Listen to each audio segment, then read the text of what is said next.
Welcome to my channel, my subscribers. Thank you. This video is sponsored by SBO Digital Marketing. Join SBO Digital Marketing work from home opportunity, mobile based job, part-time job, perfect for student, homemakers and job seekers. Use your free time to earn, no fixed hour. Just share and publish content. Simple talks, no selling or no referral. Have a Facebook, Instagram, YouTube account.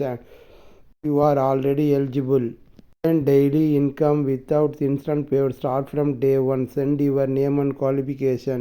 9994104160. Skip பண்ணாதீங்க. பெரிய தப்பு. தினம் 300 ரூபாய் சம்பாதிக்க அரிய வாய்ப்பு. Instagram, Facebook பயன்படுத்த தெரிந்தால் போதும். Content post and content publishing மூலமா தினம் 300 ரூபாய் சம்பாதிக்கலாம். இந்த வேலை செய்ய 5 நிமிடம் போதும். Work training support, group communication support, all language customer live chat support, முக்கியமா சொந்தமா ஒரு பிசினஸ் ஸ்டார்ட் பண்ற அளவுக்கு உங்களால கற்றுக்கொள்ளவும் முடியும், சம்பாதிக்கவும் முடியும். இந்த வேலை வாய்ப்பு வழங்குவது 5 வருடத்திற்கு மேல ரன் ஆகிட்டு இருக்க நம்ம தமிழ்நாட்டு company school of business organisation private limited. மேலும் விவரங்களுக்கு டிஸ்கிரிப்ஷன்ல கொடுத்திருக்க நம்பருக்கு வாட்ஸ்அப் பண்ணுங்க. சேனலை லைக் பண்ணுங்கள், சப்ஸ்கிரைப் பண்ணுங்கள், பெல் ஐக்கானை தட்டி விடுங்க. யூடியூப்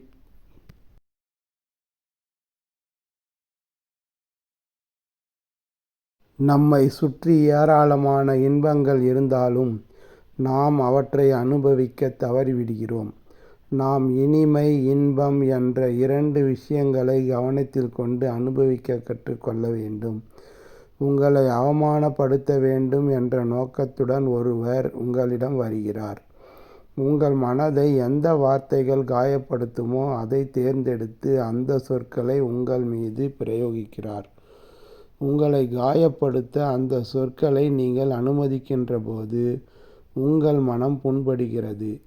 என்னை இப்படி அவமானப்படுத்திவிட்டாரே என வேதனையால் உங்கள் மனம் அவதிப்பட்டு ஆரோக்கியத்தை கெடுத்து கொள்கிறீர்களா? உங்களை புண்படுத்தி வேதனைப்படுத்துவதுதான் வந்தவரின் நோக்கம். நீங்களும் வந்தவரின் நோக்கம் நிறைவேறும் விதமாக புண்பட்டு வேதனைப்படுகின்ற போது உங்களுடைய ஆரோக்கியம் கெட்டுவிடுகிறது. உடலுக்கு ஒத்துக்கொள்ளாத உணவுகளை நிராகரிப்பது போல உங்கள் மனதிற்கு பிடிக்காத அவர் பேசிய சொற்களை நீங்கள் நிராகரித்திருந்தால் உங்கள் மனம் வேதனையும் அடைந்திருக்காது, ஆரோக்கியமும் கெட்டு இருக்காது.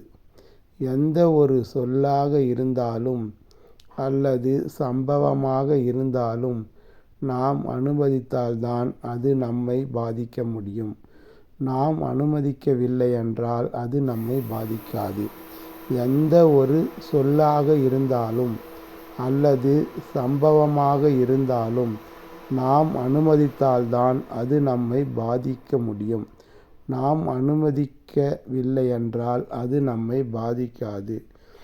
உலக புகழ்பெற்ற விஞ்ஞானி தாமஸ் ஆல்வா எடிசன் வாழ்க்கையில் நடந்த ஒரு சம்பவம்.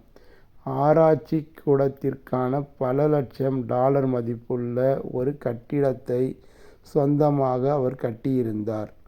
ஆராய்ச்சி கூட்டத்திற்கான பல லட்சம் டாலர் மதிப்புள்ள ஒரு கட்டிடத்தை சொந்தமாக அவர் கட்டியிருந்தார். ஒரு நாள் திடீரென்று அந்த கட்டிடம் தீப்பிடித்து எரிந்தது, சாம்பலாகிவிட்டது.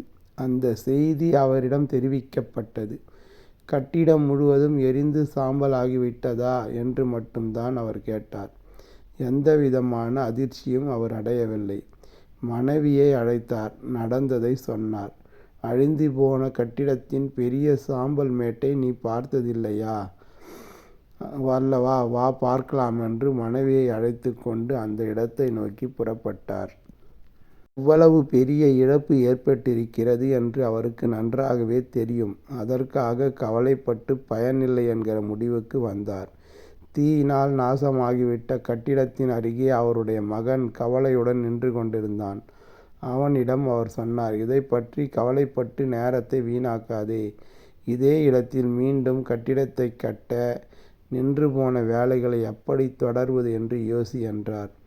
ஆகவே நீங்கள் நிகழ்ச்சிகளை எப்படி பார்க்கிறீர்கள் என்பதை பொறுத்தே மனம் அமைதி பெறுகிறது.